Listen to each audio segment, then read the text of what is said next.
Vou começar a gravar. Isso, então, bom dia novamente a todos. Estamos gravando aqui no domingo, dia 28 de fevereiro, o nosso segundo encontro de formação de ministros.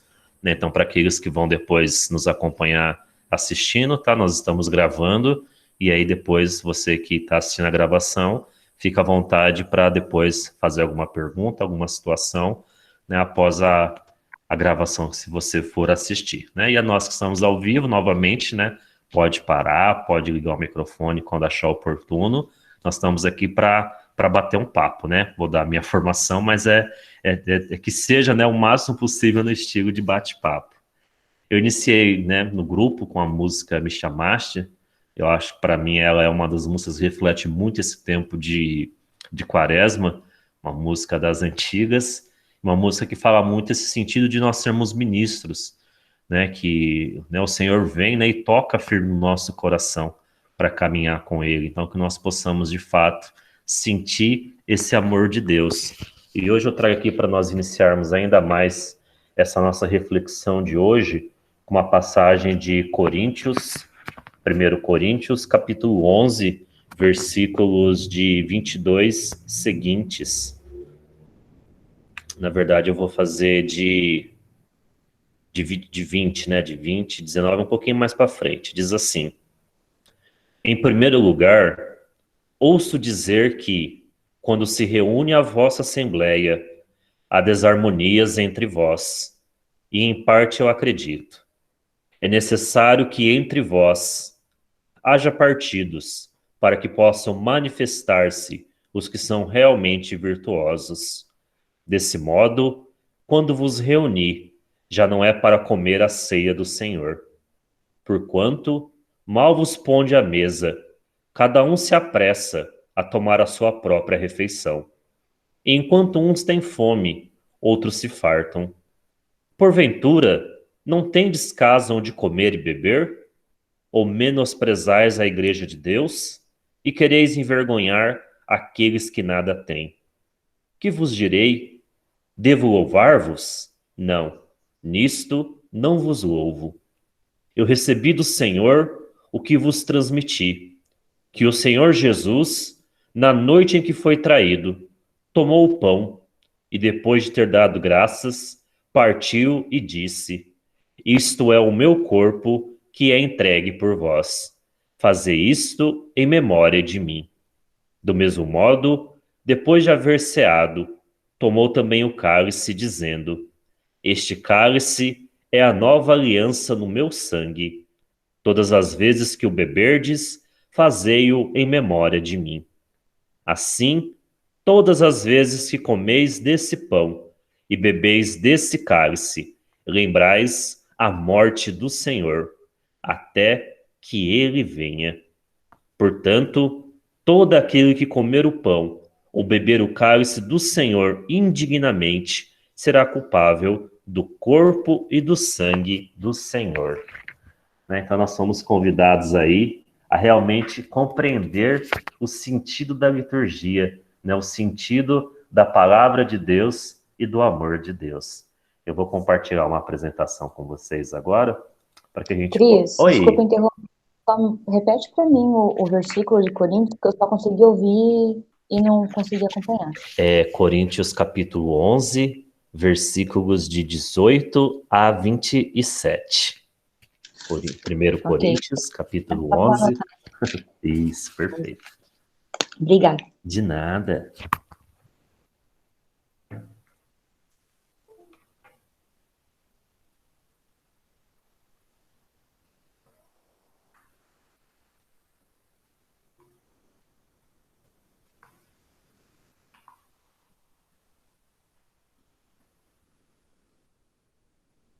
Pessoal, nossa formação, como vocês sabem, os que estão chegando, nós estamos aí fazendo a formação de 9, 10, não lembro agora, novos ministros, e que a gente possa aí, abençoar e rezar por eles, para que eles possam aí nos auxiliar nesse importante ministério.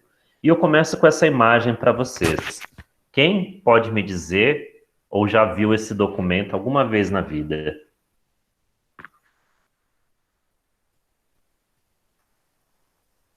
Um momentinho, Cris. Todo mundo está conseguindo ver a imagem?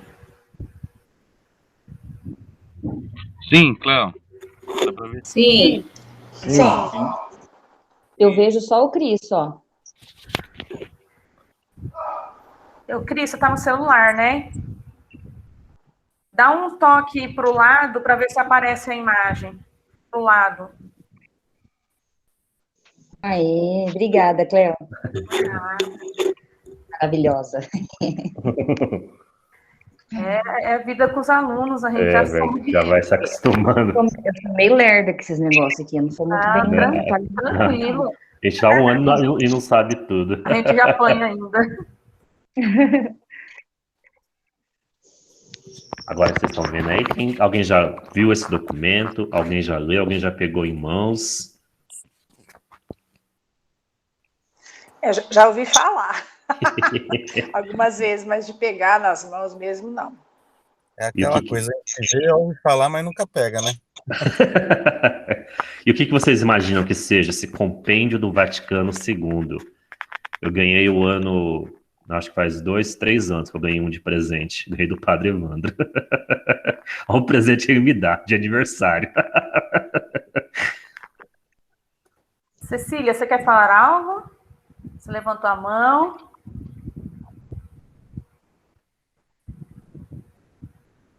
Seu microfone está aberto, pode falar. Foi engano. Ah, beleza. Tranquilo. Ninguém arrisca o que é o compêndio do Concílio Vaticano II?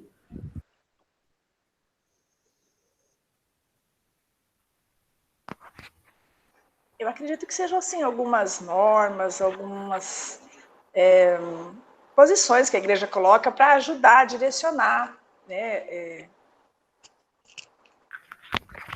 Isso, das partes da igreja, né? Deve ser isso, né? Perfeito, Lia. Então, compêndio, gente, se você pegar no dicionário, é uma reunião de documentos, né? A doutrina. Então, a doutrina do Vaticano II, né? Tem as constituições, tem os decretos e as declarações. São os documentos, né, que eu mostrei para vocês, vou apresentar aqui de novo, que trazem toda a doutrina social, doutrina religiosa, tudo que a igreja, ela pensou, estudou, inspirada pelo Espírito Santo. Então é muito importante isso, nós sabermos que não tem a opinião do Padre Marcos Paulo, não tem a opinião da Marli, não tem a opinião do Dom Benedito, não tem a opinião do Cristiano, não tem a opinião do Dom Odilo Scherer, arcebispo de São Paulo, não. Tem o estudo, tem a compreensão, tem a palavra sábia da igreja, né? Então eu acredito que isso é muito importante quando nós vamos pregar, quando nós vamos anunciar a palavra da igreja católica, né? Nós que somos igreja católica, apostólica, romana, porque nós temos uma base teórica maravilhosa que nos permite vivenciar, né, e sentir esse amor de Deus. Aí você fala assim, mas para que tudo isso, né? Não é só ir na igreja e sentir, louvar. Eu acho que o essencial é estarmos lá, presente na Eucaristia. Mas é tão bonito e fica tão mais lindo quando eu compreendo e eu tenho a certeza de que a igreja preparou tudo com muito carinho e tudo baseado em ações até concretas, muitas vezes, que eu desconheço, e permite com que, de fato, esse sentimento maravilhoso que eu sinto quando eu estou próximo da comunhão, quando eu estou próximo da palavra de Deus, que de fato isso tem uma base, que de fato isso tem um estudo de anos e anos e anos, que nos dão a certeza de que Deus, ele é grandioso, ele é maravilhoso e ele prepara tudo com muito carinho. Então esses são alguns documentos que eu apresentei lá para vocês, né, que alguns falaram, às vezes não conhece, e como eu disse para vocês, ninguém vai fazer a leitura integral de tudo isso, eu acho muito difícil, né, ninguém é doido igual eu, né, que fica lendo essas coisas, mas eu falo assim, a gente vai lembrando, em cada pastoral, em cada movimento que eu participo, eu tenho certeza que um pregador que você escutou, ele falava uma passagem e talvez você não saiba, mas ele retirou de algum desses documentos, ele buscou de alguma coisa. né, Lumen Gentium, né, o padre Marcos Paulo, muitas homilias dele, ele usa passagens deste documento da Constituição, que é a Lumen Gentium, né, a luz dos leigos, né, a luz da humanidade, a luz dos povos. Então, depois tem o da pastoral, né, o Gaudium et Spes, o que nós estamos usando bastante. Deixa eu só pegar aqui o apontador, isso, né, que é o Sacrosanto Concílio, né, esse nós estamos vendo bastante, que é o documento que traz essas questões da liturgia. Esses próximos dois aqui, se você falar não conhece, fica tranquilo, eu também não conheço, né? Então eu não cheguei a ler nem o decreto apostólico Act 7, nem se assim se fala, e nem o Presbyterum Ordinis, também não li esses dois. Então, não li, fique em paz. Impossível nós lermos tudo isso. Mas isso aqui, ó, Familiares Consorte, né? Quem já fez ECC, né, vai lembrar que esse aqui, lá no documento, que esqueci o nome do padre, que vergonha, gente, meu Deus. Me ajuda, Lívia. Afonso. Obrigada, amor. Né, então, ele usa muito nessa exortação Familiares Consorte, tem vários trechinhos dele. Essa exortação apostólica, Catequese Trindade, também não cheguei a ler muito pouco. Depois nós temos a encíclica Ecclesia de Eucaristia. Esse aqui, os meus irmãos que já estão comigo, né, nós recebemos um documentinho muito parecido, que tem bastante passagem. No último encontro de ministros, que nós fomos lá em Mirante, nós recebemos um documentinho da Eucaristia, e ela tem várias passagens dessa Eclésia de Eucaristia. A exortação, essa aqui também não conheço. Divina Consorte Natura também, algumas poucas coisas que eu vi. Culto do Mistério Eucarístico, né, a gente vai conhecer bastante, né. Carta Apostólicas, que também não conheço. Sacramento Caritatis, muito pouco. Agora o RICA, né, que é o Ritual de Iniciação Cristã de Adultos. Esse aqui a gente já viu bastante, é do batismo. E agora os dois principais, né, esse a gente tem que conhecer. Esse aqui nem tanto, né, eu sei que esse aqui é muito mais chato, né, uma coisa muito mais de lei, mas ele é legal, porque ele traz várias situações. Mas a gente já ouviu, né, sempre que um padre é empossado em uma paróquia, sempre que o bispo vem fazer alguma coisa de forma legal, tudo fala, né, ó, de acordo com o artigo tal do Código de Direito Canônico, né? Então esse aqui ele traz o que de fato acontece, né, na igreja, tudo certinho. E esse aqui é o principal, né, o SIC. O que é o Catecismo da Igreja Católica? Isso aqui vocês sabem, me ajudem. O que fala o Catecismo da Igreja Católica?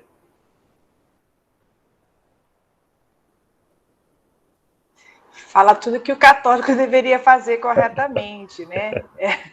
Nos mínimos detalhes, por vários assuntos que muitas vezes a gente não sabe defender a nossa igreja, tá aí, que a gente desconhece, mas o catecismo fala realmente o que é a doutrina, né, a católica. Isso. Então isso é importantíssimo, que todos nós possamos ter, pessoal. Né? Tem esse livrinho da capa amarela, tem um tamanho menor, tem um tamanho maior, porque é um livro de consulta, né? Ele é uma das armas do cristão. Qualquer homilia que você, ou pregação que você for fazer em qualquer lugar, ali tem vasta informação do que é o pensamento da igreja, né? Então é importantíssimo que esse documento você tenha, né? E aqui, né? Uma dica é que tem aplicativo sobre o catecismo. Isso.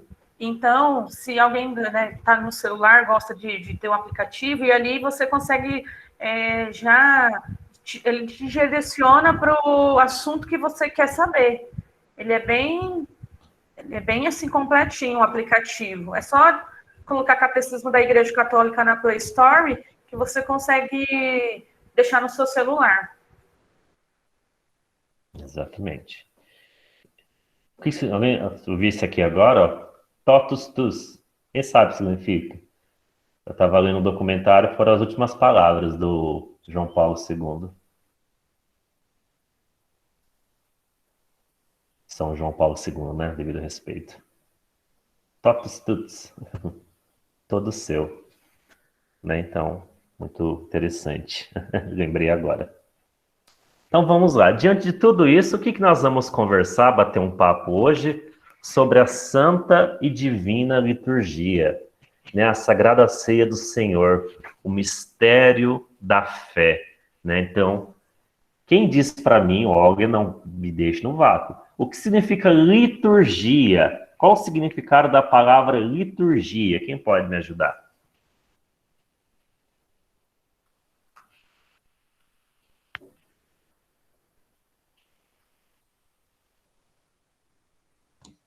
Responde aí, Kézia. Olha.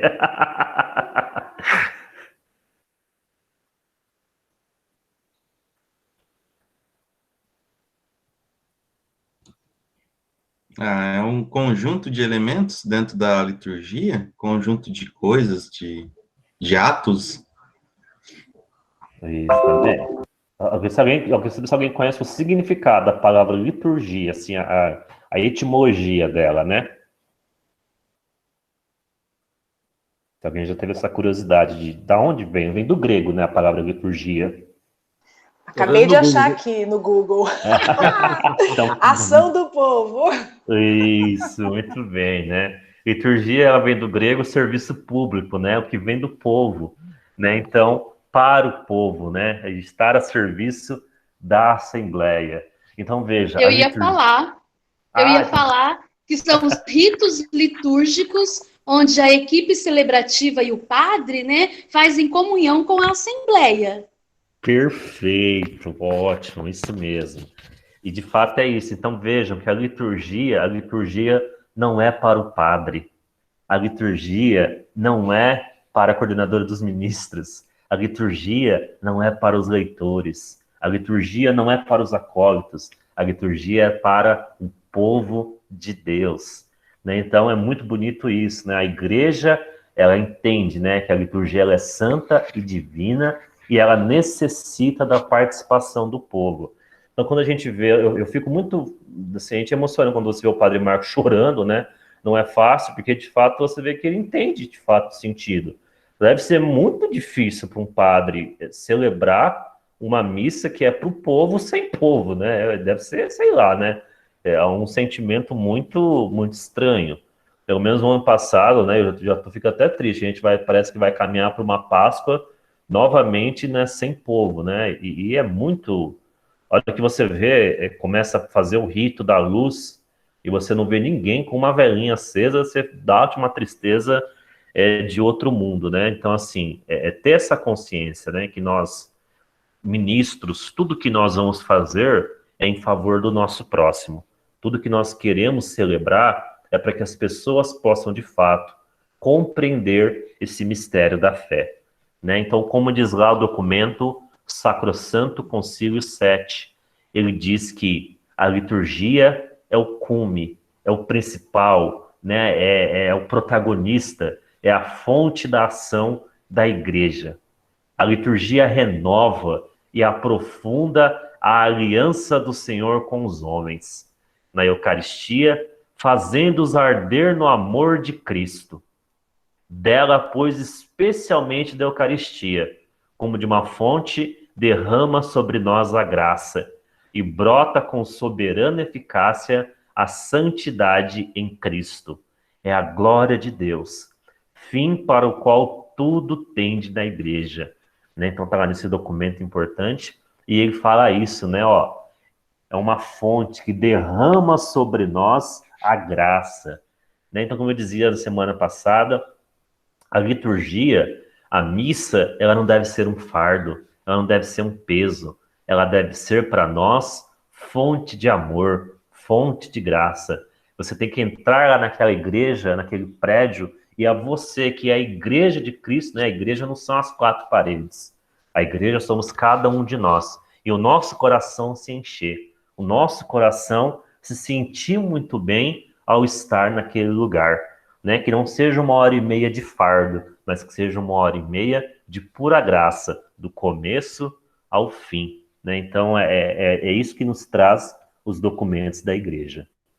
E aí, né, como diz lá, né, teve o concílio ecumênico, né, Vaticano II, que foi de 62 a 65, 3 anos, né, os cardeais discutindo tudo, né, sobre esse documento importantíssimo que chegou a esse consenso do que é a liturgia, do que é. Então, vejam, pessoal, 62, a gente para assim, quase vai fazer 50 anos, né? Daqui a 60 anos, o Concílio Vaticano II. E eu falo para vocês, será que nesses 60 anos, essa ideia de liturgia, será que ela mudou? Será que houve alguma alteração do que eles entenderam que há 60 anos atrás a liturgia era isso? Será que hoje houve alteração? Houve alguma mudança? A missa, ela deixou de ser um momento de graça para nós?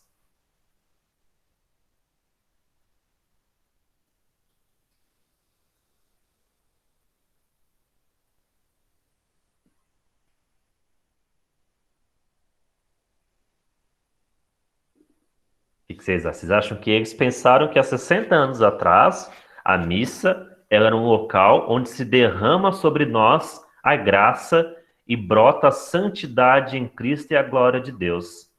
Vocês acham que ainda hoje, quando você vai numa missa, você sente que você está próximo do Cristo, que você pode ser mais santo e que você pode alcançar a glória de Deus? Quando você vai numa missa, você ainda sente isso? Sim. Opa! Então vejam, se a gente ainda tem essa consciência disso, tudo que eles pensaram, pode haver algumas mudanças? Pode. Mas será que tudo tem que ser mudado? É isso que nós vamos ver, né? O que diz o Catecismo da Igreja Católica lá no número 1180? A casa de oração onde a Eucaristia é celebrada e conservada, onde os fiéis se reúnem, onde a presença do Filho de Deus é honrada para o auxílio e consolação dos cristãos. Deve ser bela e adequada para a oração e as celebrações religiosas. Nesta casa de Deus, a verdade e a harmonia dos sinais que a constituem devem manifestar o Cristo que está presente e age neste lugar. Então aqui nós vamos entendendo como que nós devemos preparar uma Santa Missa, como que nós devemos vivenciar uma liturgia. Não deve ser a minha vontade, não deve ser a vontade da minha pastoral, não deve ser a vontade do que eu acho mais bonito ou do que eu acredito ser mais bonito. Ela tem que ser o quê? Uma verdadeira e harmonia, né? Nesta casa de Deus, a verdade e a harmonia dos sinais devem manifestar o Cristo. A liturgia sempre deve ter como foco o Cristo, né? Como nós falamos na semana passada, né? Fazendo esse link, nós dizíamos das solenidades. E dentro das solenidades, algumas festas também têm importância. Quais festas?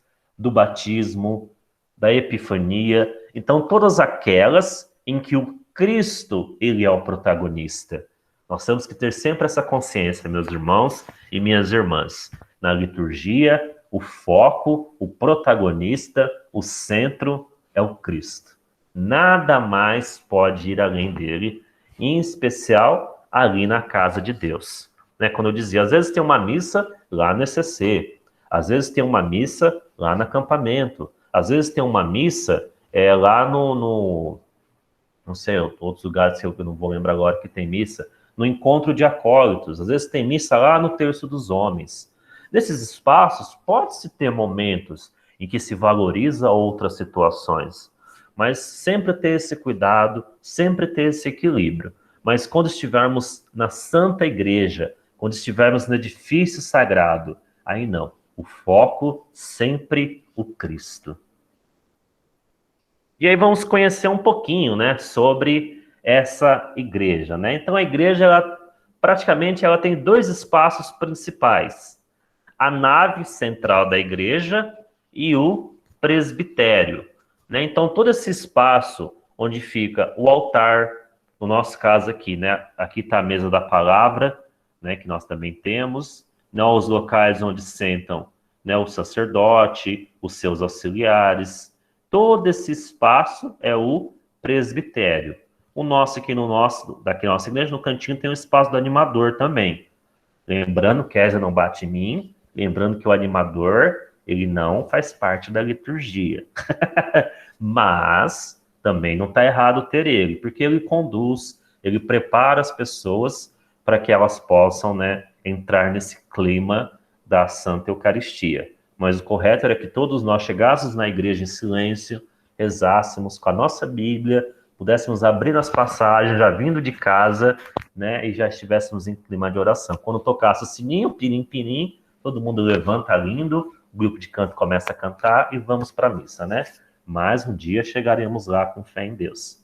Mas, então fica aqui esse espaço, veja, deve ser um espaço limpo, né? Ó, flores quando tem, veja, pessoal, não tem, cadê? O padre vai me matar e quem colocou São José vai me bater. Mas não pode ficar pondo santo, não pode ficar pondo isso, pondo aquilo, porque o centro é quem? O centro é Cristo. Imagem como nós sempre sugerimos, depois que nós fizemos formações, sempre na frente lá do Santíssimo.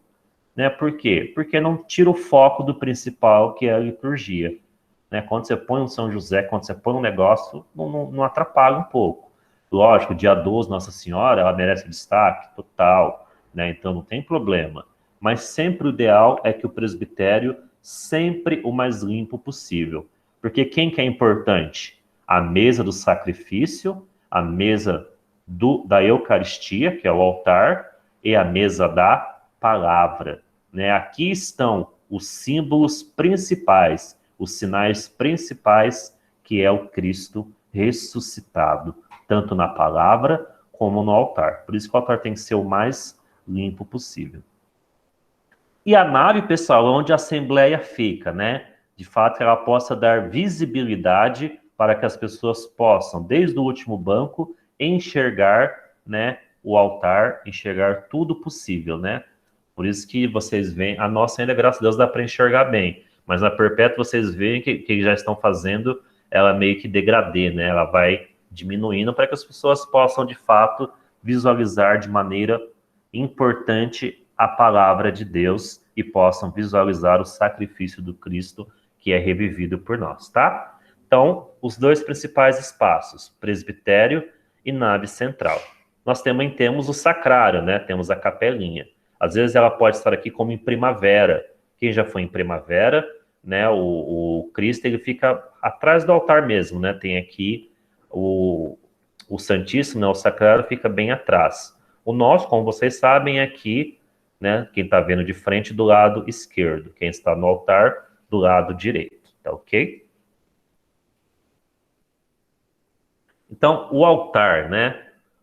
Área Cristoete, né? É o sacrifício de Cristo, né? Sobre o altar, que na liturgia é o centro da igreja, é para onde convergem os nossos olhares e toda a nossa atenção.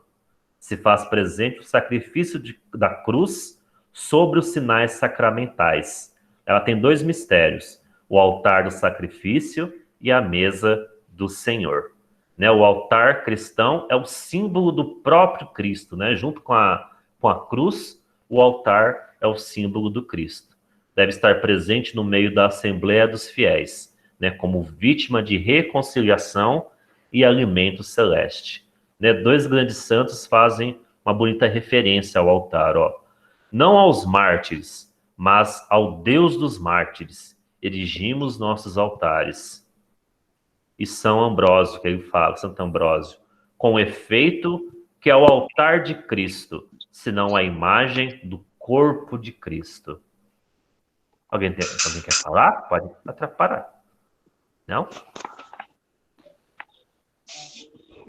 Ô Cleiton. Oi. Há uns tempos atrás, né, uns 10 anos atrás, mais ou menos, não tinha a cruz no altar, né? Ou tinha e muitos padres não usavam. E depois de um tempo, né, voltou-se a se usar a cruz também no altar. Queria entender um pouco melhor do porquê a cruz no altar, sendo que tem a cruz como centro lá em cima. Foi com Bento XVI, né? Bento XVI, vocês sabem, né? Joseph Ratzinger é o maior liturgista, né, da Igreja Católica, né? O segundo falou semana passada aqui do Brasil. Então ele foi voltando um pouco, né? Essa questão da liturgia mais tradicional. Então, a cruz é o símbolo do cristão. Normalmente, aquela cruz no altar é para nós que estamos celebrando, né? Que estamos ali no presbitério. Então, aquela maior, a Assembleia consegue enxergar, nós não. E nós temos que lembrar que tudo que nós estamos fazendo é para o sacrifício de Cristo. Então, quando Bento XVI pede para colocar novamente, é para que em nenhum momento nós possamos esquecer. Nós não estamos ali para comemorar um aniversário, nós não estamos ali para comemorar uma festividade qualquer, nós não estamos ali para passear, nós estamos ali para celebrar a vitória de Cristo sobre a morte. Mas como que foi essa vitória? Essa vitória foi com o sangue do próprio Deus no altar. Qual altar? A cruz. Né? Então nós temos que ter isso muito fixo. Então às vezes alguns padres esquecem, né? Aí começa a louvar, a fazer tantas coisas que não é o momento, né? A gente tem que ter muito isso claro. Dentro da liturgia, cada coisa tem o seu momento. Então, lembrar, né? Eu digo sempre isso. Lembrem da paixão de Cristo. Quando Cristo foi condenado à morte e ele passou por todo o Calvário, o que as mulheres faziam? As mulheres choravam. O que Simeão fez? Simeão ajudar a carregar a cruz. O que João, o apóstolo amado de Cristo, fez? Estava junto com a mãe, se ajoelhando, orando. O que Maria fez? Guardou tudo no seu coração. O que aqueles que amavam Cristo fizeram? Tiraram Cristo da cruz, colocaram no seu braço e colocaram no túmulo. Né? Então, os sinais deles no altar, na celebração da morte de Cristo, foi de reflexão, foi de silêncio, foi de estar de pé no altar da cruz. Agora, quem dava risada? O soldado romano. Quem zombava? Os fariseus. Quem batia palma? Quem apontava? Os fariseus. Então, nós temos que entender isso. Quem nós somos? Nós somos como Maria, nós somos como os apóstolos, que diante de uma missa vamos refletir todo esse mistério da fé, ou nós vamos ficar avoados, né? Então, esse sentido, Marcos, é de fato de que nós possamos lembrar de todo o amor que Cristo teve conosco, né? E esse sinal ficar muito forte. Aí você fala para mim, não pode rir, não pode ter momento. Pode, gente, não tem problema não. Tem os momentos para isso, né? Mas é 1h30 para que nós possamos, de fato, lembrar esse amor de Deus e lá fora, no dia a dia, que nós possamos abrir esse sorriso e dizer, esse meu Deus é maravilhoso, deu a vida por mim e eu preciso demonstrar isso da melhor forma possível. Eu vi que alguém mandou uma mensagem no chat, que alguém... Não, Cris, tranquilo. Não, tranquilo? Ah, então tá bom, então. E respondi a pergunta? Cris. Sim, respondido. Paulo Mazinho, tudo bem? Ô, Paulo, tudo bem? Fica à vontade, meu amigo. Não, só para complementar aí, a cruz do altar, ela fica virada para o padre. Isso. Né? Então, lógico, também para o presbitério. Quem está ali com o padre não tem a visão da cruz que está atrás. Então, Bento XVI, como você bem disse, colocou isso aí para que o padre tenha também ele essa visão da cruz de frente ali para fazer, né, todo o trabalho. Né? Perfeito, obrigado, Paulo, excelente.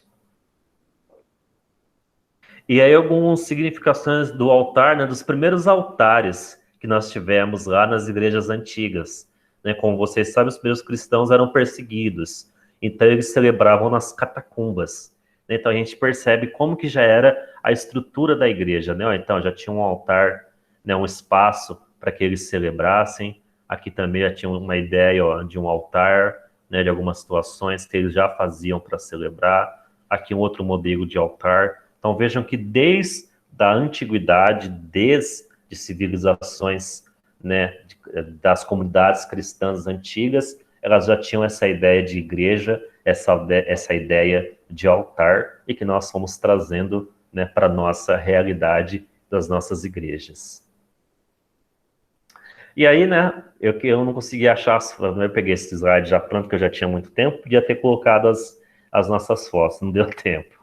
Mas aí, como vocês podem perceber, né, é tão importante o altar, né, e quem acompanhou lá, eu senti uma emoção muito, muito grande, né, uma missa muito bonita. Eu queria que alguém falasse, quem esteve lá, o que sentiu, né, se gostou, se não gostou, dessa missa que foi de dedicação do altar. Se alguém pudesse falar que estava lá, o que achou dessa celebração.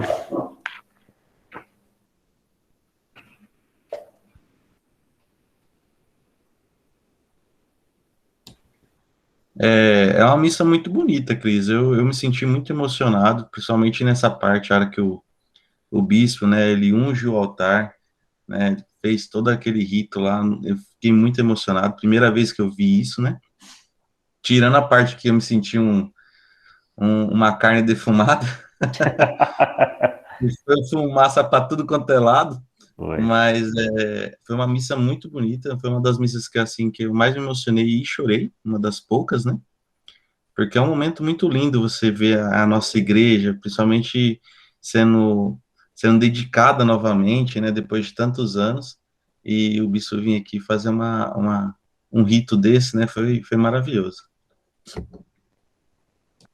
Mais alguém gostaria de compartilhar conosco? Então, Cristiano, eu também. Para mim foi diferente, foi novo, porque eu também nunca havia participado, né? Assim, o tempo todo muito emocionada, contemplando tudo, detalhes, porque para mim era novo, né? E assim, eu saí de lá maravilhada, e eu só senti assim que muitas pessoas, depois elas falando, comentando, né? Umas ouvindo comentário. Muitas não sabiam também, nunca haviam participado, e também estavam maravilhadas.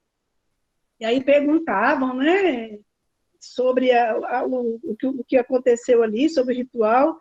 E, então, assim, acho que todos que estavam ali tiveram essa sensação, né, de diferente, eu também, porque foi a primeira missa que eu ainda dei graças a Deus, agradeci, porque na verdade que eu estou, né, e tive a chance de participar, de presenciar essa missa. Mais alguém? Eu Cris, uma dúvida. Por que depois de tanto tempo que aconteceu, ou ela pode se repetir, ou é depois de alguma mudança, igual teve a reforma e pode novamente? Na verdade, é assim, é porque eu... Ai, gente, tá gravando, né? É porque o Padre... Não precisa não, não dá nada não, depois eu falo para ele. É que o Padre Marcos Paulo é fuçado, né? Ele gosta dessas coisas, né? Na verdade, não tem nenhum documento que diz se foi ou não dedicado ao altar. De fato, eu fico feliz que foi feito, como vocês estão relatando, porque é uma coisa linda que nós presenciamos ali, né? Muito bonito. Mas, de fato, não faria sentido, porque é quando antes da primeira missa, já se foram celebradas muitas ali, né? Então, assim, mas o Padre Marcos Paulo gosta, né? Então ele não se preocupa com essa questão, ele fica mais preocupado em trazer este momento para a comunidade, viver este momento. Então, mas o certo é, a igreja foi construída e ter esse rito da dedicação, né? Esse é o correto, né? Não depois de quase 50 anos, a gente não sabe se foi dedicado ou não tem nada documentado. Pode ser que tenha sido, né? Mas não tinha foto, não tem nada que fale isso, né? Então, assim, quando os padres foram construindo, eles suporam que foi feita a dedicação na primeira igreja. Mas o Padre Marcos Paulo, como não viu nada documentado, vamos fazer, o bispo também gosta, né?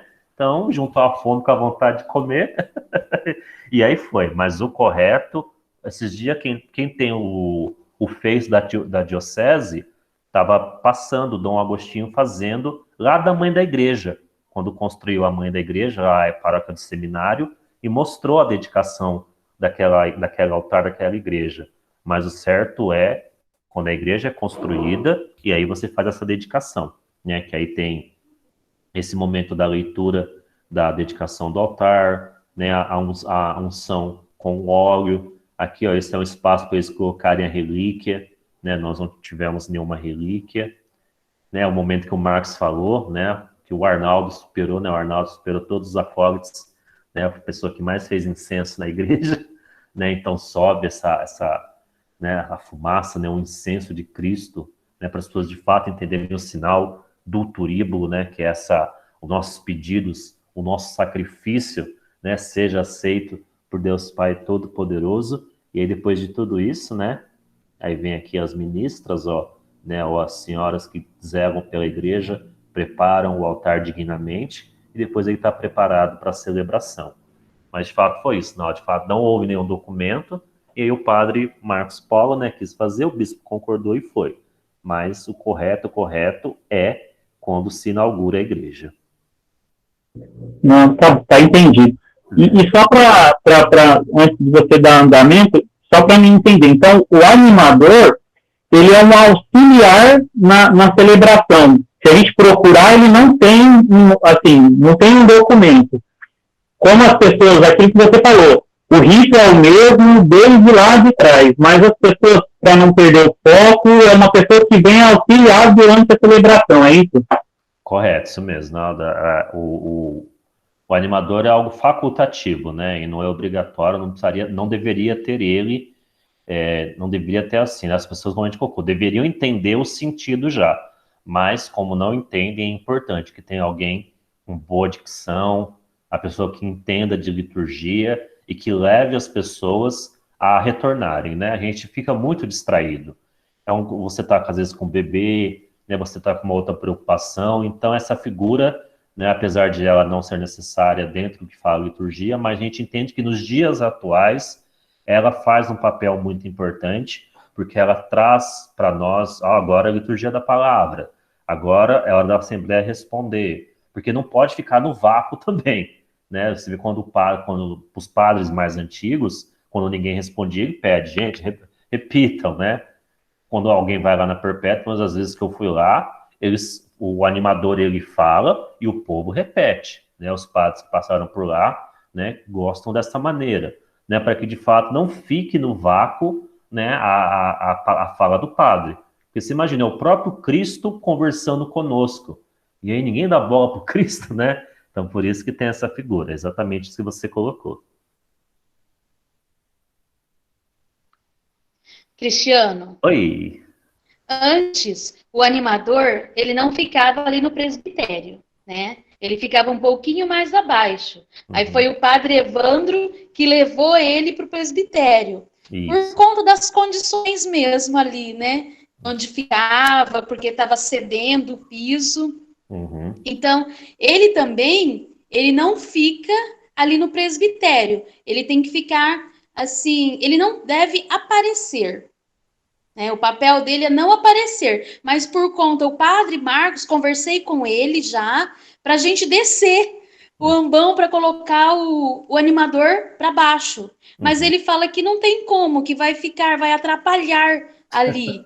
Pior. Então ele falou assim, por enquanto, Kézia, deixa ele aí em cima mesmo, quietinho. Mas o correto seria ele ficar, não deveria ter, mas como tem, deveria ficar embaixo, né? Isso, não tem, porque não tem, nós não temos ali muito espaço, né? Porque já é Nossa Senhora, depois já é o canto, né? Então, quando vai incensar ali, acaba que não facilita, né? Então, de fato, o local ideal, dentro do espaço da nossa igreja, é ali mesmo, né? Se um dia chegar e for possível o coral subir lá naquele local inicial que se propôs lá no fundo, né? Talvez se um dia acontecer, aí talvez teria espaço para o animador ficar ali mais tranquilo, né? Mas de fato, né? Não tem problema. E eu particularmente, eu também, apesar de eu estar falando isso, eu estou falando que está no documento, gente. Não vão achar que eu não discordo de ter o animador, não. Eu prefiro que tenha, porque eu acho que vai dando uma centralidade para a coisa. Eu, Cristiano, mas eu estou dizendo que diz o documento. Mas eu acho que ele traz uma organização, né? Eu acredito que facilita muito esta questão, ainda mais quando vem alguém de fora que não sabe como é a coisa, então isso possibilita uma organização melhor. E dentro da liturgia, quando não tem um cerimoniário, acaba sendo o animador, o ponto focal do padre, né? Então também permite essa comunicação. A próxima mesa, né? Nós vimos o altar, a próxima mesa é o ambão, né? Ele tem várias, em cada igreja ele tem um formato, né? Então, a mesa da palavra, né? A estante da leitura da palavra de Deus. É o verdadeiro trono da sabedoria, do qual Cristo se revela como nosso único mestre. É a cátedra de onde Deus nos fala. A palavra nos é dada do alto. A dignidade da palavra de Deus exige que exista na igreja num lugar que favoreça o anúncio desta palavra, né, e para a qual, durante a liturgia da palavra, se volta espontaneamente a atenção dos fiéis. Então, veja que é tão importante que todos nós sentamos, inclusive o celebrante, para bem ouvir, né? Para que nós não tenhamos pressa, para que a sabedoria do nosso mestre chegue aos nossos ouvidos, né? Então, a primeira leitura, o salmo e a segunda leitura, né, são ouvidas, são proclamadas, né, por fiéis, para que nós possamos ali ouvir essa palavra de Deus. Depois no Evangelho, aí ficamos de pé para ouvir com mais atenção ainda, né, a palavra do próprio Cristo. Então são as duas mesas mais importantes que nós temos dentro da liturgia, dentro da igreja. E a temida, né? Porque não pode sentar? Pode, gente, pode sentar na cadeira do padre. Quem já é ministro não responde, não pode. Quem não é ministro ainda, pode ou não pode sentar na cadeira do padre?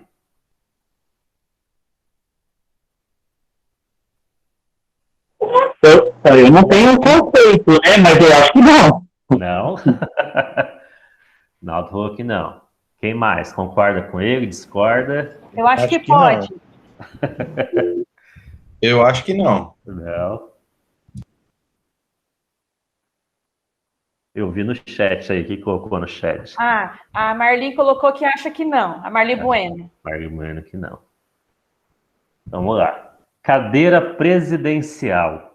É o lugar daquele que preside a Assembleia Litúrgica. Seu significado é este. É o lugar de Cristo que preside ao seu povo, na pessoa do ministro sagrado, o sacerdote, presbíteros ou bispos. Quando se trata de sede episcopal, o nome a ela atribuído é cátedra, ou seja, lugar do ensinamento, da instrução, da catequese. Isso também pode ser aplicado para a cadeira presidencial. Então vamos lá. Quando se fala de cátedra, ou seja, a cadeira do bispo, ou do arcebispo, ou do papa, então lá, onde está a cátedra nossa aqui da Diocese de Presidente Prudente? Está lá na catedral, né? Então, a cátedra está na catedral. Lá, naquela cadeira que é do bispo, ninguém pode sentar, só o bispo, né? Então, a cátedra não pode. Assim como do papa, né? Só o papa que senta nela e tudo mais. Na cadeira presidencial de uma igreja, primeiro senta-se o padre, quando ele está na liturgia. Se no lugar do padre está o bispo, senta-se o bispo. Se não tem bispo, não tem padre, o diácono. Se não tem diácono, quem está celebrando. Então pode sentar na cadeira do padre quem está presidindo a celebração. Né? Então não é porque você está naquele momento sendo o padre, não. Você naquele momento está sendo um representante de Cristo. Então você está presidindo a celebração. Então você poderá, né, quando você presidir uma celebração e não tiver o padre, lógico, se ele vai presidir, você pode sentar na cadeira do padre. A não ser que você vá ser ministro lá na Catedral de Presidente Prudente, aí não. Nem os outros padres podem sentar na cátedra do bispo, eles sentam nas cadeiras ao lado, tá? Então não vai para o inferno quem senta na cadeira do padre. Mas, assim, aqui, Cris, eu já vi celebração sem o padre, e aí o ministro não sentou. Aí acho que é mais por respeito, né? O porque realmente... É isso mesmo. Diz que não gosta, né? Não se sente bem. Não tem problema. Mas pode sentar, não tem problema não. Mas, de fato, não tem alguns irmãos nossos que preferem não sentar, que se sentem mais à vontade ficando na cadeira ao lado. Tá? Mas, de fato, é importante, eu falo assim, ninguém é obrigado a nada, é lógico, né? Não está errado. Mas é para as pessoas saberem que naquele momento você está presidindo a celebração. Só para elas terem o foco em você, né? Que naquele dia, naquela celebração, você vai trazer a palavra de Deus para eles, né? Porque o corpo de Cristo já está consagrado, né? Tudo está preparado, né? Então, só para elas terem um foco em quem que elas devem prestar atenção naquele momento. É apenas Os coroinhas não têm problema com isso, eles adoram sentar naquela cadeira. se deixar, né? Senta em cima, vai para o lado. E um outro local importante, né? Super importantíssimo, lindo, maravilhoso, é o sacrário, né? O tabernáculo do Senhor. É o lugar onde se guarda o Santíssimo Sacramento para a adoração dos fiéis e distribuição da Sagrada Comunhão para enfermos. A nobreza, a disposição e a segurança do tabernáculo eucarístico devem favorecer a adoração do Senhor, realmente presente no Santíssimo Sacramento. Atenção, o sacrário não faz parte do espaço litúrgico celebrativo. Uma coisa importante que não acontece, né? É difícil fazer isso. Mas o sacrário, ele é para quê? É para o momento de adoração e para a distribuição da Sagrada Comunhão para enfermos. O correto seria, toda a celebração, termos quase que contado quantas pessoas iriam comungar e em toda a missa distribuir uma comunhão nova, né? Aquela comunhão, aquele corpo de Cristo que foi consagrado naquela missa. Esse seria o suprassumo, o ideal. Nós sabemos que por logística isso é quase inviável. É muito variável o número de pessoas que vêm. Então, por isso que tem esse costume de se ter a reserva, né, eucarística lá. Mas o certo, a reserva é para quando o padre não puder celebrar e para levar para os enfermos. O correto seria toda a missa nós comungarmos daquela âmbula nova que o coroinha leva do altar, da credência para o altar e recebermos comunhão daquela, e não do que está reservada lá e que já foi consagrada em outra missa, tá? Isso seria o correto. E lembrando, gente, hóstia é a grandona, tá? Não tem hóstia grande e hóstia pequena. Aquela grande, ela é a hóstia. Então, se o padre pedir hóstia, a Marli vai pedir hóstia, é aquela. A menorzinha, né, são as partículas, partes da hóstia. Quando elas estão consagradas, partículas consagradas. Quando elas vão para o sacrário, reservas eucarísticas, tá? Então, hóstia, a grande, partículas, as pequenininhas, consagrou partículas consagradas, foi, após a comunhão para o sacrário, reservas eucarísticas. Tá? É importante a gente começar a falar os nomes corretos.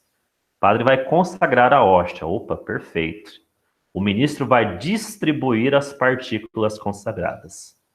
Eu vou até o sacrário buscar reservas eucarísticas para levar para o enfermo. Tá bom? Só para usarmos o agora a partir de agora, você que está chegando, né? Usar os termos corretos. Eu vou falar tudo hóstia, né? Hóstia para cá. Pode falar. Tem como você mandar no grupo isso depois, assim, porque a gente decorar? Tenho. Perfeito, Cléo. Isso eu ia pedir, porque assim, já está muito rico, graças a Deus, Cris, está muito rico de informação. Mas esses pequenos detalhes, a gente acaba não anotando todos eles, e é de suma importância, né? Eu desconhecia totalmente, tá? Totalmente. Não, pode deixar, mando sim. Depois vocês me cobram, eu já mando lá, né? Mas é importante, gente, porque isso dá o sentido valioso, né, do Cristo, né? A hóstia, né, que é de fato o próprio pão, o próprio corpo de Cristo, né? A partícula, uma parte dela, né, que vem até nós, né? E as reservas eucarísticas, que é levada para os enfermos, para eles também compreenderem isso, né? Você não pôde participar presencialmente, mas Cristo é guardado para que ele chegue até você, né, e possa chegar até todos. E aí, pessoal, vem para nós agora os livros litúrgicos, né? Então, esses são os 5 principais livros que nós temos na liturgia.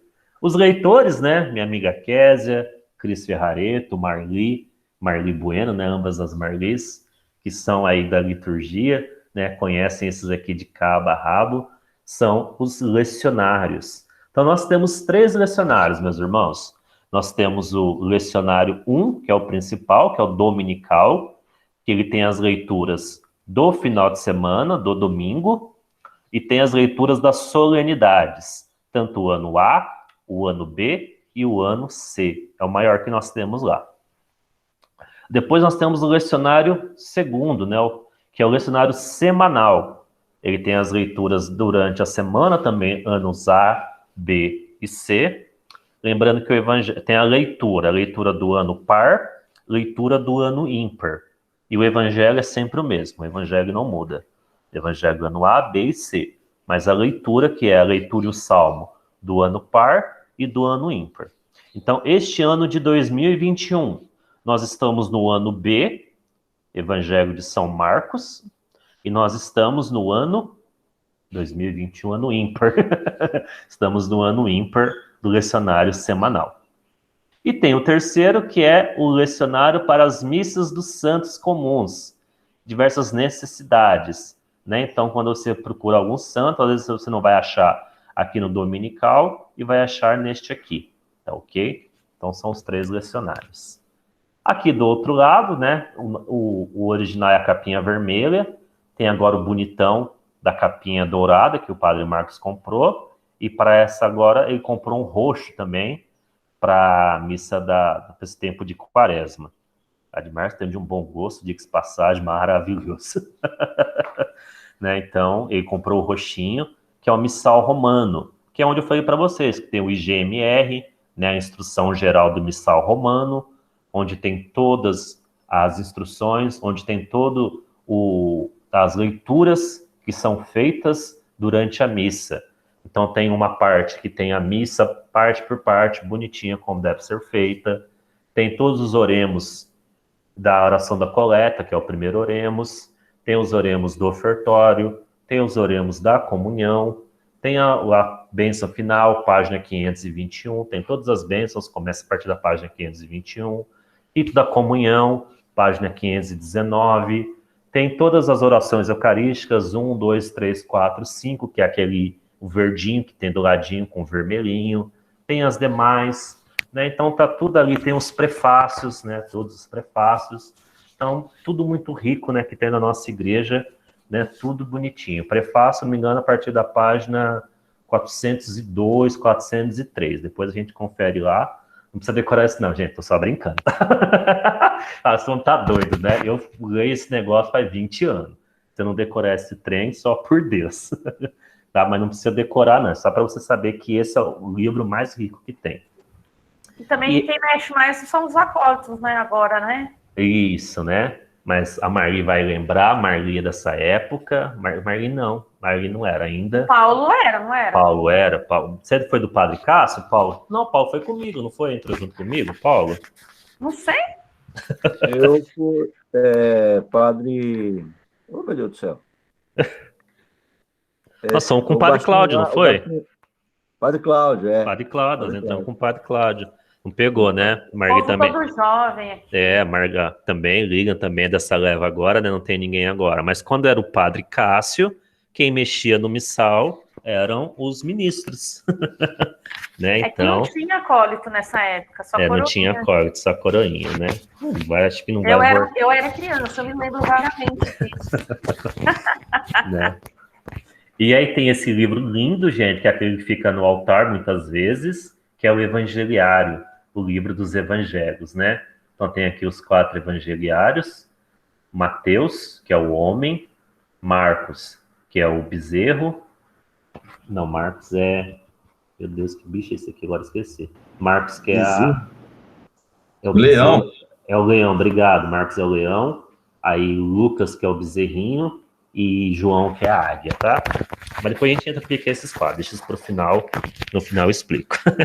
Mas é onde estão os evangelhos. Então, quando tem o evangeliário, a segunda leitura, né? O responsável pela segunda leitura guarda o lecionário e o padre faz a procissão do evangeliário, né? E faz a leitura dele depois por aqui, tá bom?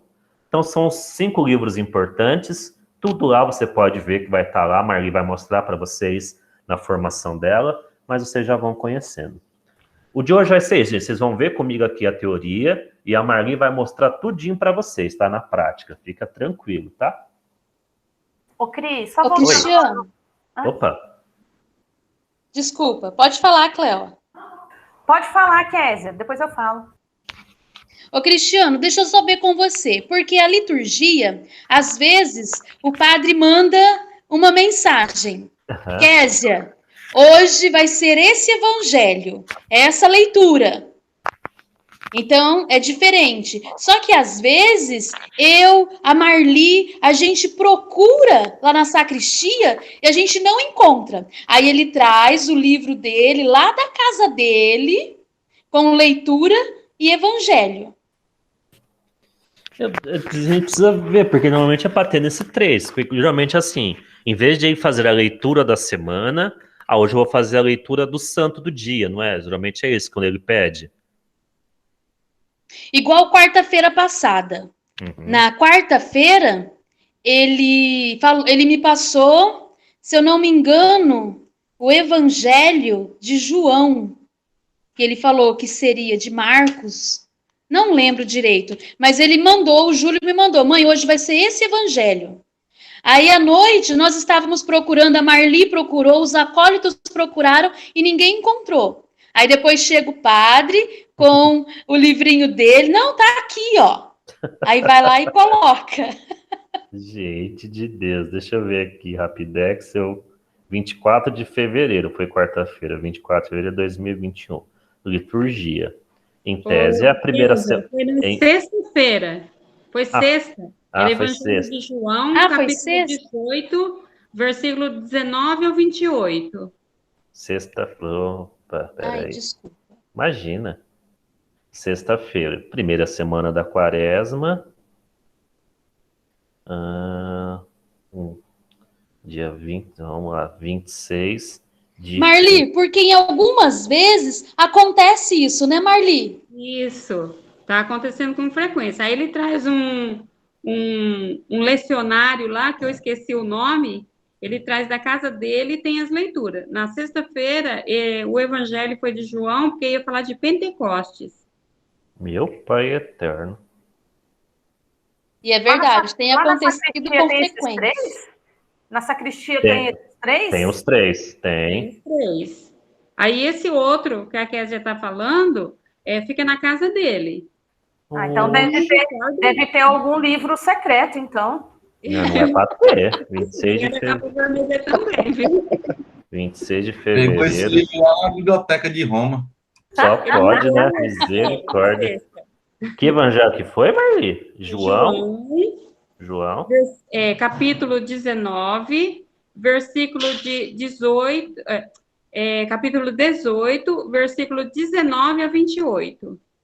Eu não sei de onde foi. Vou descobrir, gente. Vou perguntar para ele e eu trago para vocês. Será que às vezes não é permitido 2 leituras? Porque tem alguns que às vezes, né, ou fazer leitura tal, já aconteceu isso, de repente colocar, né?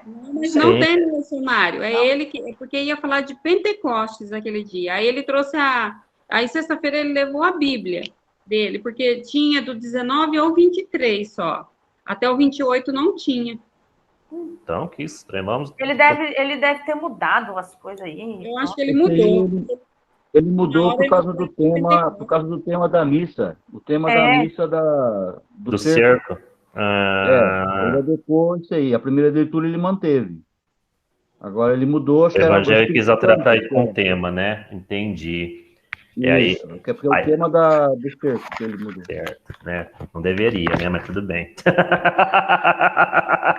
Mas é como a Marli falou, né? Tem acontecido com frequência. Precisamos conversar com ele, então, Kézia. Mas dia de semana não pode? Pode, sim. Pode, você falou na reunião passada que poderia. Mas pode dentro da liturgia, né? Assim, também não pode virar uma bagunça, eu falo assim, tá mais na quaresma, né? Tanto é porque vocês percebam que normalmente os tridos de seminário, trido do padre para comemoração da ordenação, eles fazem dia de semana, porque é o dia que eles podem mudar a liturgia, né? Mas, tudo bem, né? Não é o ideal, mas poder pode, né? O padre que manda, o padre manda a liturgia todinha. E a Kézia disse, né? Está se tornando uma frequência, né? Aí essa frequência que causa o problema, né? Não é o ideal. Sempre quando o bispo vem também, ele pede leituras. E aí, diferentes. Exatamente. Mas geralmente quando isso vem dia de sábado, né? Dia de semana, né? Agora, domingo, né? Não tem mudado. Espero que não tenha mudado tanto, né? Mas, né? Segue o bonde. Mas, de fato, nós precisamos ter esse cuidado, né? Tem essa permissão? Tem. Não é errado, né? Não é antilitúrgico. Mas é sempre cuidado e avisar com antecedência, né? Para que o leitor possa se preparar, né? Com bastante antecedência para bem celebrar, né? Essa leitura. Só voltando lá no missal, Cris, mas você falou do Padre Cássio, não, só falando assim, mas nessa época não era tão comum o padre usar o missal para fazer os oremos, as coisas, né? Usava mais o Deus conosco. Eu não, do Padre Cássio é bem sério que eu não me lembro. Eu lembro muito do Monsenhor, o Monsenhor ele usava muito o Deus conosco. Né? Eu lembro do Padre Cássio, eu não me lembro tanto também, mas eu falo assim, essa questão do missal eu vi mais forte depois. Cadê você? Tô aqui. Não, você levantou. Nossa, dá pra me enxergar, não sabia. Eu tô te vendo. Na época do Padre Cássio, eu já participava da catequese, e aí que eu entrei na liturgia. Ele usava o missal, sim. Eu lembro disso, que ele usava bastante o missal. Raramente ele usava o Deus conosco. O Monsenhor, eu lembro que era mais um Deus conosco. Então, muito bem. Ô, Cristiano, Oi. Deixa eu só finalizar a minha fala, viu? Pelo amor de Deus, está sendo gravado. Ai, meu Deus. Não, mas ficou bem claro. Mas o padre, ele quando muda as leituras, ele manda com antecedência, tá? Igual o caso da sexta-feira, ele mandou no dia, mas era só o evangelho, então era só a parte dele. A questão que eu coloquei aqui é que às vezes a gente procura na sacristia, mas a gente não encontra nos livros. Não, bem claro, a gente já está gravando e vai ver depois, não tem problema não. Mas o padre Marcos Paulo é muito organizado. Isso aí ele manda tudo com muita antecedência. Mas quando não achar, você no final, gente, todos esses livros, o índice de um livro da igreja, ele não é no começo, ele é sempre no final o índice. Então, tanto dos 3 lecionários, eu estou apontando com o dedo, como se eu estivesse me enxergando, tanto desses 3 aqui, como o índice do missal e do evangeliário, ele no final, ele tem as leituras. Né? Então, às vezes, se você não achar, você procura a leitura e talvez não está naquele tempo que você quer. Essa leitura, ela, como a Mari colocou, não é do primeiro domingo da quaresma, da primeira semana da quaresma, mas ele é lá de Pentecostes. Então, se tiver ele, você vai encontrar as passagens no final. Então, ele traz todas as passagens bíblicas de acordo com o tempo, de acordo com a passagem. Tá? Então, lá no finalzinho, ele está separado por passagens. Aí você consegue encontrar também. Mas, às vezes, não encontra mesmo. Algumas não tem. Aí está no livro secreto do padre. Do padre, né? Vamos descobrir que livro é esse. Cris, a Marli Bueno, ela colocou aqui no chat que bom que vamos nos aprofundar no conhecimento desses importantes livros, né? Pois eu tenho muita dificuldade de manuseá-los. Não, vamos sim, Marli, bastante. Ótimo. Vamos seguir, gente.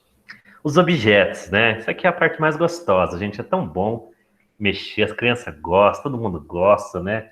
Pega o objeto, leva o objeto, né? Então a gente tem que conhecer cada um deles.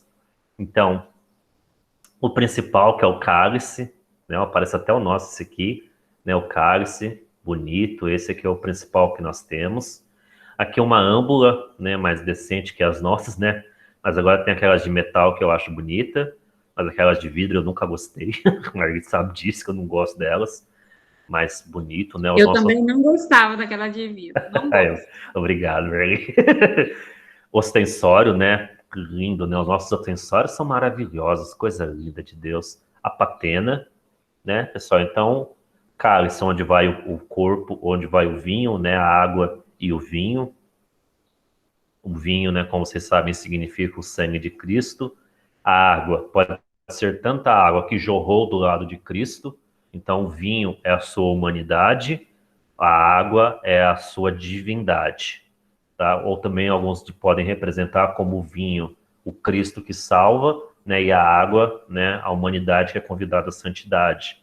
né? Então, que toda a humanidade possa ser coberta pelo sangue de Cristo. A âmbula, como diz a palavra, vem de ambulância, né? Aquela que leva aos enfermos, aquela que leva aos necessitados, né? Então, a âmbula é onde tem o corpo de Cristo, a cura para os nossos pecados. O ostensório, né, de ostentar mesmo, né, de mostrar o Cristo, né, o corpo de Cristo. Lembrando, né, agora virou, devido à pandemia, alguns hábitos vão ser restaurados, mas nós não devemos tocar no ostensório quando ele está com Cristo. Percebam que o padre, ele envolve a mão dele no véu meral, é aquele véu que ele coloca, e ele não toca com as mãos nuas. E nós, às vezes, temos o costume de querer tocar no Cristo. Não compete a nós, né? O certo não é tocar. Né? Por quê? Ah, não pode, né? Nossa, vai para o inferno. Não vai para o inferno, tá? Não vai. Mas é de fato para que você possa ter a certeza. Na Bíblia, quem foi que precisou tocar em Jesus para acreditar? A mulher com hemorragia. Não, essa foi para curar, mas depois que o Cristo ressuscitou, né? Quem foi que... Tomé, né? Tomé. Jesus falou para Tomé, se você não acredita, toque aqui nas minhas chagas e toque aqui do meu lado. E aí Jesus fala para Tomé, né? Bem-aventurados, né, aqueles que acreditam sem ver, né? Porque esses de fato verão, né, a Cristo, né? Então nós devemos acreditar sem tocar. Só de saber que o Cristo está ali, nós já devemos acreditar. Nós não precisamos tocar. É lógico, né, se a gente for lembrar, mas como o Marcos lembrou, né, a mulher hemorrágica tocou no Cristo. Mas você acaba... Normalmente, toda a adoração é após qual momento? Após a comunhão. Então, você já está com Cristo no seu coração. Então, aquele momento é de fato de adoração. É de você olhar e no seu coração, aquele Cristo que você comungou, ele exalar por todos os seus poros, ele exalar por todo o seu ser, por toda a sua alma. Né? Não precisa daquele desespero de tocar. Né? Deixa o Cristo passar. Né? Então, Cristo passa por nós e vem nos transformar. Né? Bem-aventurados que acreditam, né, sem ter visto, né? Porque, de fato, esses alcançarão os céus. E a patena, que é para ter, né? De fato, para ter o corpo de Cristo e ele também não ser manuseado de qualquer jeito, né? É sempre esse cuidado com o que é sagrado, né? Então, sempre tem um local certinho, né? Para que não toquemos com as mãos nuas, a não ser quando for necessário. Tanto é que a purificação que o padre faz com o coroinha, quando o coroinha vai lavar as mãos do padre, né, que não é lavar as mãos, é purificação, não é porque o padre está com a mão suja, né? Mas de fato é para que a impureza dos pecados humanos naquele momento seja lavada e ele possa de fato tocar como persona em Cristo, tá? Assim como nós, quando nós vamos lá purificar as mãos, não é lavar a mão da sujeira, mas é nos purificarmos no sentido de, né, pedirmos que os nossos pecados, naquele momento, sejam lavados por Cristo e, de fato, eu possa tocar no corpo de Cristo e distribuir para o meu irmão. Outros objetos, né, muito conhecidos, né, as galetas, né, conforme foi para vocês, que tem o vinho e a água, né, o sangue de Cristo e a água que jorrou do seu lado. O círio pascual, né, esse aqui merece todo um dia só para falar dele. Né, a gente pega lá o círio e mostra os símbolos, né, alfa e ômega, o cordeiro, né, o tempo, né, aquela liturgia do sábado santo é maravilhosa, né, não precisa nem ter homilia, né, só a liturgia do fogo, ela já nos apresenta coisas maravilhosas. A caldeirinha e o asperge, tá, então a caldeirinha, quando o padre pedir, é igual, o padre que usa brocha, né, dá até agonia, né, gosta de jogar água à vontade, mas o certo é a caldeirinha e o asperge. E temos o turíbulo, famoso entre os acólitos. Turíbulo. Aí, são de consumo. A briga do ministério. E a naveta, né?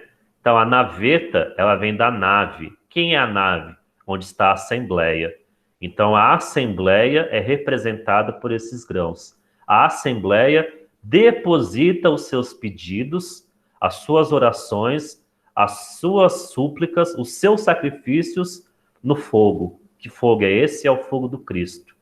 E aí esse fogo, esses pedidos viram fumaça, e essa fumaça sobe para onde? Sobe para os céus. Sobe diretamente aos ouvidos do Pai. Então o sentido do turíbulo é todo esse. Somos nós, a Assembleia, a nave, a naveta, que coloca os seus pedidos para que sejam queimados no altar do sacrifício, e essa fumaça, ela suba até os céus, né? É maravilhoso, né, gente? Coisa mais linda. Então, por favor, é fedido, não diga isso, é tão cheiroso. Dá aquela aspirada maravilhosa. E é caro, né? Caríssimo, gente, caríssimo. Tem um cheiroso. Para se ter uma ideia, sabiam que Roma utiliza o mesmo que nós? O Vaticano, os incensos mais maravilhosos do mundo é lá de Aparecida, e Roma utiliza esse. E aí você fica... É muito cheiroso mesmo, mas tem uns aí que, pelo amor de Deus, nossa. Né, então esses são alguns símbolos. Outros objetos, as velas, né, podem ser coloridas conforme o tempo litúrgico, pode ser sempre branca, né?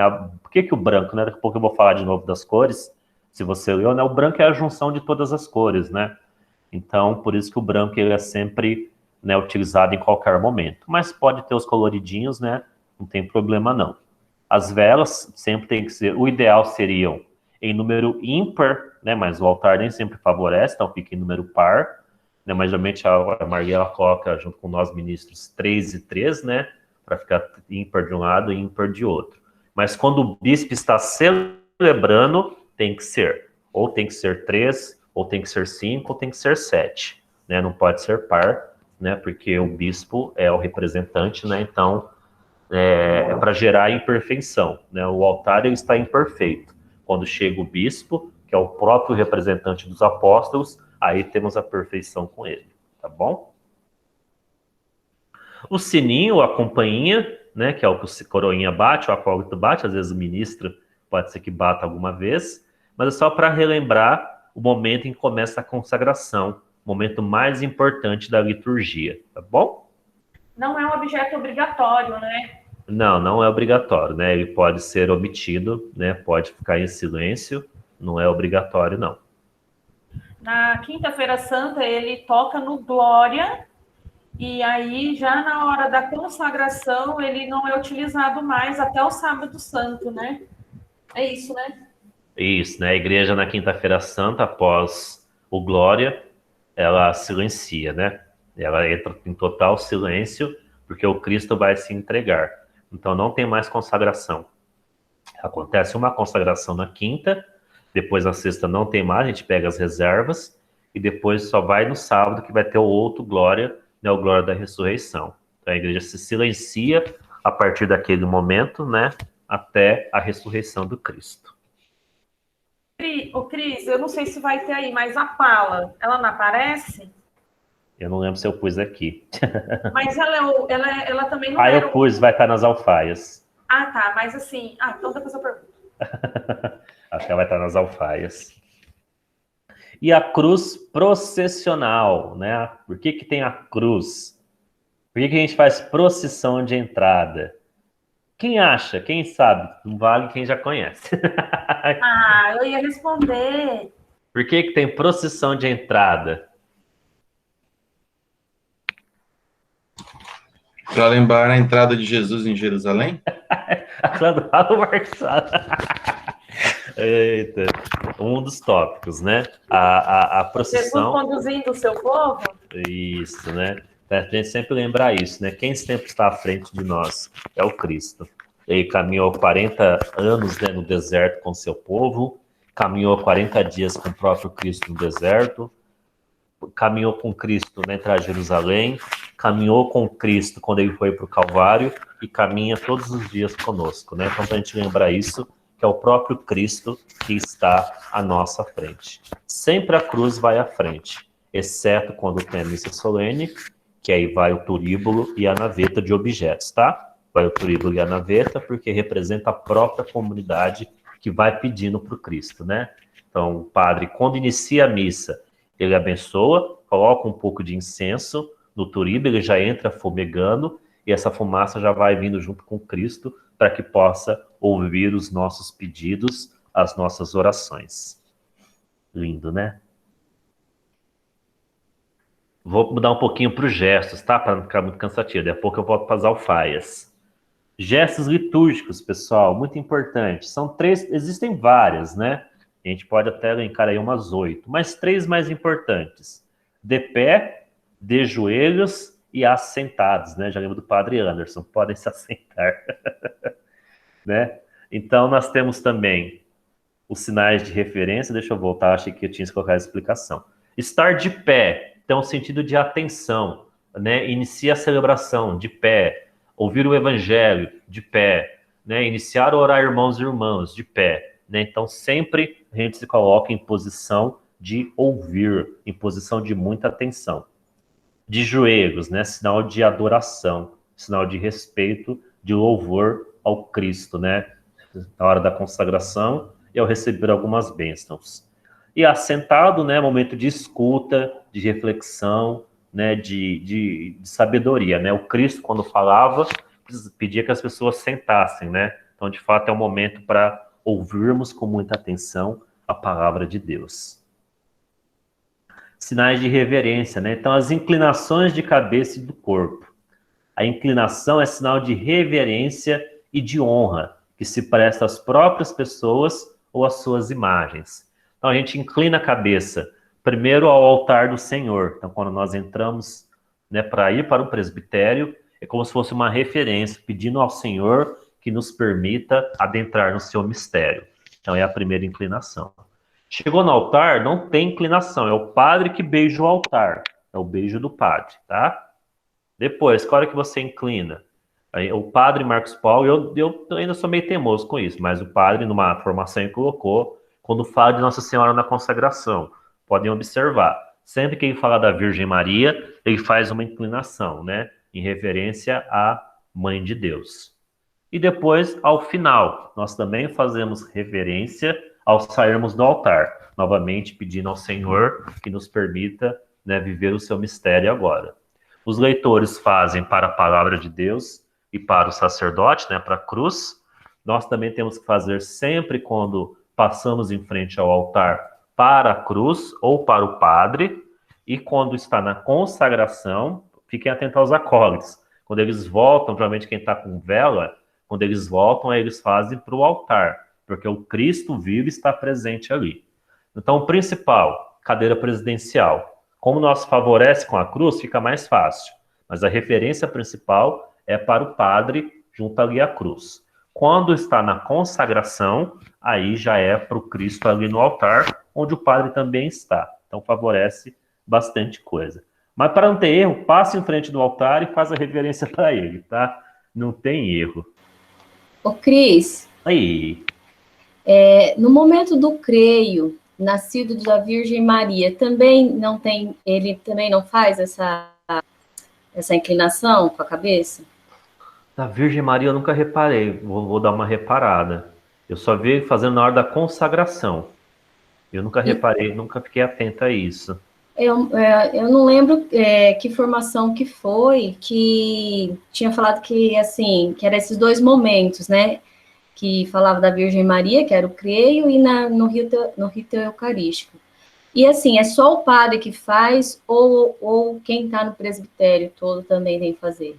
O certo seria toda a comunidade fazer, pelo que eu entendi quando ele falou. Todos nós podemos fazer essa reverência, né, para Maria. E aí você me lembrou, obrigado, Marcinha, do que eu não coloquei aí, né? Da mão ao público, né? Quando a gente estende a mão na hora do creio, né? É a gente professando publicamente a nossa fé. Por isso que você estende a mão para Cristo, né? Professando publicamente a sua fé católica.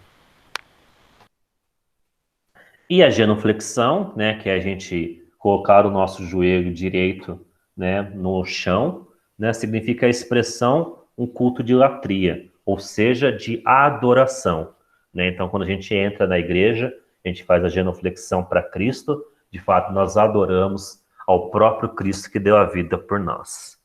E o padre, ele faz, né, quando ele está ali na consagração, nós nos ajoelhamos e ele faz a genuflexão ao próprio Cristo vivo que ele está invocando ali pela presença do Espírito Santo, né? A epiclese. Aí eles convidam, ele evoca, né, o Paráclito. A gente vai falar sobre isso nas próximas formações. Dando spoiler já. Ô, Cris, o que é Paráclito mesmo? Eu esqueci, eu pesquisei e esqueci. Paráclito é o Espírito Santo. Mas o significado da palavra... Peraí, acho que... Tá bom, obrigada. Me ajuda aí, Lilian. O que é Paráclito? A Lilian vai saber mais que eu. A Lilian precisou sair. Depois ela vai ver a formação toda. Ah, tá, tranquilo. Eu pesquisei, eu vou achar aqui. É o auxílio, né? É o defensor, é o advogado, é o consolador. Paráclito é aquele que defende. Isso, é o Espírito Santo, é todos os significados de Cristo. O sinal da cruz, né, que é o nosso sinal principal, é o sinal do cristão. Então, no princípio da missa, na proclamação do evangelho e na bênção final, né, que nós fazemos o sinal da cruz, né, aquele sinal simples, né, o nome do Pai, do Filho e do Espírito Santo. E no evangelho, né, você sempre quando faz a proclamação dele, você também faz o sinal da cruz, né, as 3 cruzes, né. Depois, as procissões na liturgia, né, nós já falamos sobre as procissões abertas, né, que é a questão de o presidente com os demais ministros avança sempre em marcha para o altar, enquanto a comunidade entoa o canto de abertura, né? Esse gesto tem por fim salientar que o presidente é o sinal visível de Cristo, verdadeiro sacerdote ao qual nos uniremos, né? Somos povo de Deus que caminha. Procissão do evangeliário, né, que vocês também já observam que tem. Durante o canto da aclamação ao evangelho, o ministro se aproxima do altar, onde está, desde a abertura da celebração, o livro dos evangelhos, né, o evangeliário, né, esse significativo livro litúrgico que simboliza o Cristo que fala ao seu povo. Na procissão de entrada, ele é deitado sobre o altar. Então, o ideal seria que o padre poderia entrar com o evangeliário, um dos leitores poderia entrar, ou um diácono, né, mas aqui por convenção, nós já deixamos ele no altar, já deitado no altar. A procissão do ofertório, né, isso é muito importante, é a procissão onde os fiéis levam até o sacerdote os dons para o sacrifício. Pão e vinho, né? Então, lembra que a gente parou com aquele costume, né, que tinha antigamente? Agora, em alguns assentamentos eles fazem, né? A gente entende a cultura, né? Entra chuchu, entra quiabo, entra manga, entra tudo, né? Entrava sandália, entrava livro, entrava isso. Não é ofertório, gente. Aquilo ali são ofertas da comunidade. Mas não precisa entrar, porque quem que é o ofertório? Quem que é o sacrifício? É o pão e o vinho. Então, a verdadeira procissão do ofertório é aquela que os coroinhas fazem. Quando os coroinhas... Por que que não... Por que que já não fica tudo no altar? Porque tem que ter esse momento. Tem que ter essa procissão, tem que ter essa caminhada que sai do povo e vem para o altar. Ou seja, nós estamos oferecendo os nossos dons, né, todo o nosso ser para ser ofertado, né? Pode entrar alimento, donativos? Pode. Porém, não se deve colocá-las sobre o altar do sacrifício, né? Então, pode ter a procissão do ofertório, pode colocar alguma coisinha ali no cantinho, como já acontece algumas vezes, mas no altar somente o pão e o vinho, né? A gente tinha no dia de sábado que ia o pãozinho lá, depois colocou-se colocar o pãozinho lá na sacristia, né? Porque no altar somente o pão e o vinho. Essa é a verdadeira procissão do ofertório. Até para não tirar o foco, né? Que é Cristo, né? Se você Exatamente. coloca muita coisa no altar, você acaba tirando o foco, né, do Cristo. Isso, né? E aí, foco lá em Atos, né? Complementando o que a Cláudia colocou, né? A vida cristã é seguir Jesus, é fazer o caminho. Os primeiros cristãos identificavam frequentemente a fé com caminho. Estou quase acabando, gente. Já sei que eu já estourei o horário, mas eu estou quase terminando. Aqui fala mais um pouquinho, né, de Paulo, que ele fala da corrida do cristão. Em Êxodo nós temos a caminhada do povo. Então a gente tem aí vários momentos que falam dessas procissões. Depois eu trouxe aqui as cores litúrgicas, que nós já vimos, então eu vou adiantar essa parte, né? Mas das cores está lá na instrução do Missal Romano, 307, ó. A diversidade de cores nas vestes sagradas tem como fim expressar com mais eficácia, ainda que exteriormente, as características dos mistérios da fé que se celebram. Então, não é colorido porque o padre achou bonito, alguém achou lindo. Não, é para representar mesmo, né? O branco, que nós já vimos, o vermelho, fogo e sangue, né? O branco, né? Todas as cores juntas, simboliza a paz, a alegria, né? Natal, Virgem Maria, Epifania, Páscoa. O vermelho, fogo e sangue, Pentecostes, Santos Mártires. O verde, né? A cor da vegetação mais viva, né? A cor do equilíbrio ecológico, da esperança, utilizada no tempo comum. O roxo é a junção do azul e do vermelho, indica discrição, contrição, penitência e às vezes essa ideia da dor e da tristeza. E o preto, né, é a negação da cor, evoca a escuridão, falta de luz. Antes era utilizado na quaresma e no advento, aí colocou-se o roxo e o preto ficou exclusivamente para finados, né, para de fato lembrar que nesta humanidade acabou-se a luz, mas renasce, né, a luz da vida eterna. Né, quando a gente fecha... Oi? Uma perguntinha. Por que a cor rosa? A Cecília está perguntando. Aqui, a cor rosa. É a cor litúrgica usada apenas em 2 ocasiões. Terceiro domingo do Advento, o Gaudete, e o quarto domingo da Quaresma, o Lettere. Né? É muito da ideia da pedagogia de um tempo que chegou à sua metade. E ela quer trazer para nós uma lembrança de que está chegando, no caso do Advento, o Natal, né, a alegria do Natal, e no caso da Quaresma, que estamos chegando na alegria da Páscoa. Então a igreja ela colocou para que de fato a gente comece a se preparar a sair deste momento de penitência, de reflexão, a estarmos mais ainda, né, em equilíbrio com Cristo para vivermos o seu Natal, né, o seu nascimento, ou para agora que nós vamos viver a Páscoa do Senhor. É por isso que tem o rosa para lembrar. Estamos no meio, gente. Estamos chegando no nosso objetivo, da nossa caminhada. E aí as sagradas alfaias, né, que a Clara tinha pedido lá, né? Deixei no final para a gente ter esse equilíbrio.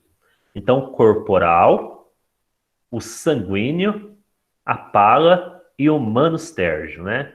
Então, número 1, corporal, é o primeiro que vai, tá? Primeiro não, é o último. Então, aqui eu não coloquei na ordem? Não coloquei na ordem, né? Então, cálice, sanguíneo, patena, que está aqui embaixo, pala, e aí o corporal. O manustérgio é o que o padre usa para purificar a mão. Então, o corporal, como fala, é para colocar o corpo, né? Então, tudo no altar deve ficar sobre o corporal, para que nenhuma partícula caia para fora, para que o padre possa enxergar, e ali dentro ele pode pegar. Se cair fora daquilo, ou a gente consome, ou a gente coloca para se derreter, e você coloca em uma planta. Nunca, gente, caiu no chão, vou ficar com nojo. Não, tudo bem, você ficou com nojo, então você guarda e deixa ela dissolver, e coloca em uma planta. Nunca põe no esgoto, pelo amor de Deus. Caiu no chão, coloquei lá, consumiu, e eu vou colocar na pia. Pelo amor de Deus, não me faça isso. Cristo não merece ir para o esgoto.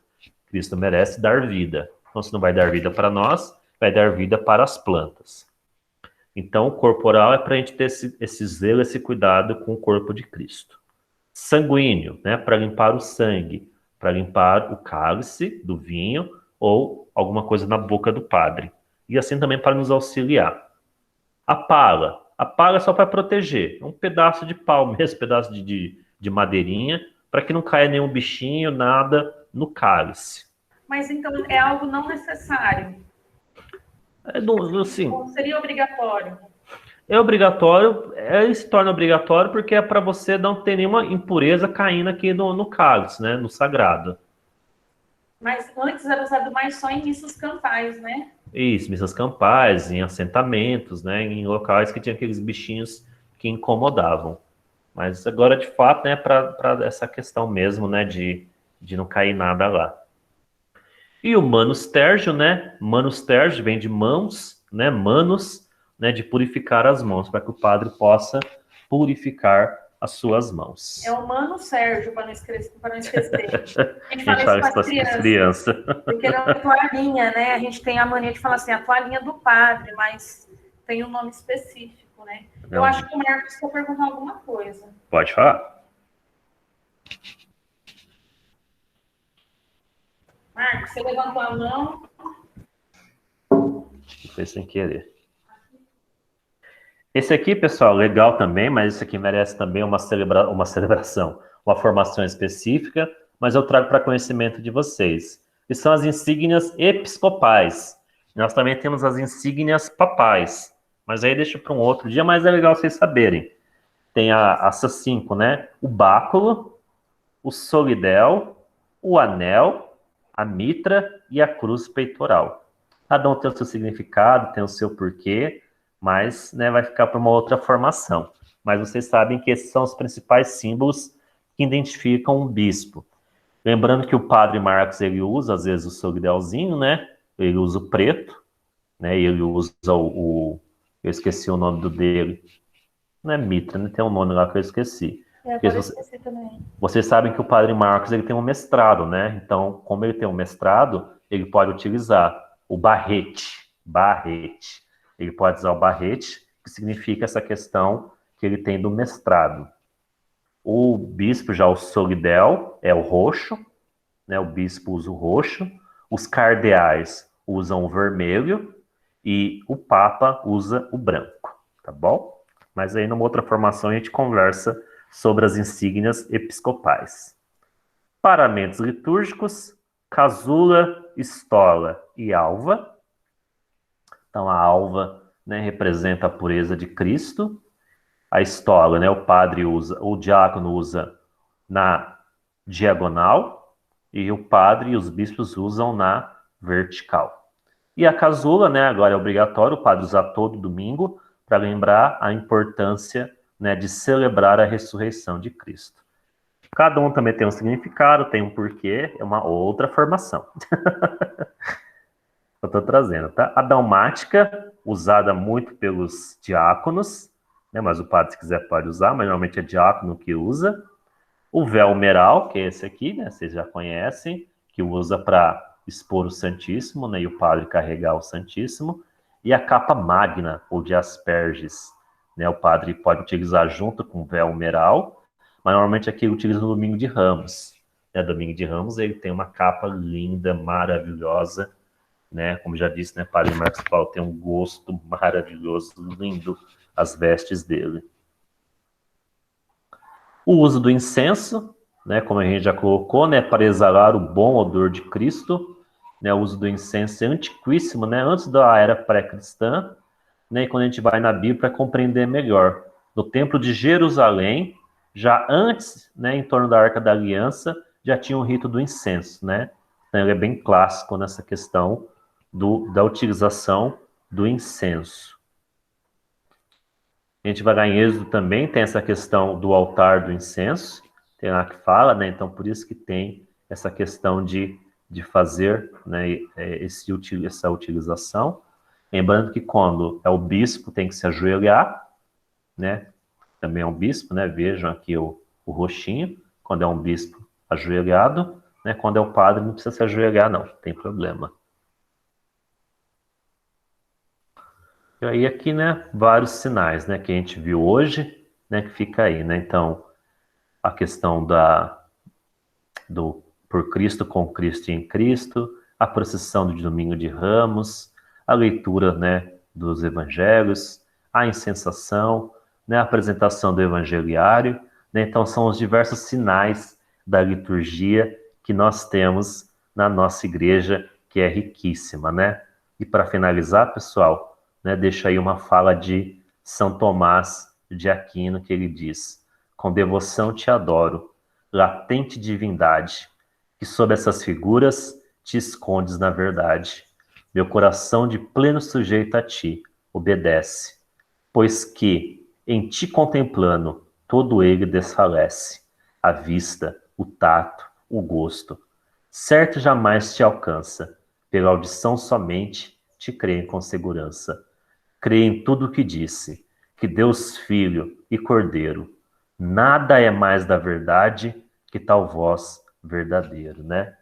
Então eu falo assim, né, que a liturgia é muito linda, né? Ela apresenta para nós toda essa questão do Cristo, né? Aqui é uma das capas de um dos evangeliários e traz o Cristo, gente, ó.